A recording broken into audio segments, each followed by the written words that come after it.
Galera, estamos com mais um vídeo aqui com o Toninho. Do meu canal Albertino Oficial BSC 321. Salve, salve! Então, queria mostrar esse vídeo aqui pra vocês. Que eu levei minha moto alguns dias antes pra oficina, certo? Aí ficou tudo bem, né? Mas passou uns dias. Na hora que a gente vai ligar ela, certo?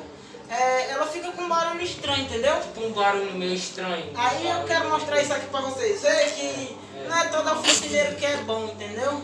Mas os oficineiros que fazem esses tipos de serviço são bons, entendeu?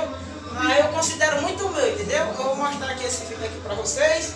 Então eu vou chamar meu câmera aqui mais perto aqui pra vocês verem aqui. E o meu amigo aqui, parceiro aqui do canal aqui. O canal Arte de Lendas, galera. Passa lá, deixa o like, divulga o canal e ajuda lá, viu, galera? De boa? Show! Vou mostrar aqui esse motor ligando aqui, entendeu?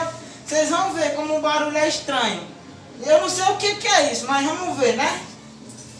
Vou ligar aqui. Bota aqui mais perto aqui do motor, vai. Aí, gente, ó. Vou ligar aqui, ó. Vou ligar aqui, ó.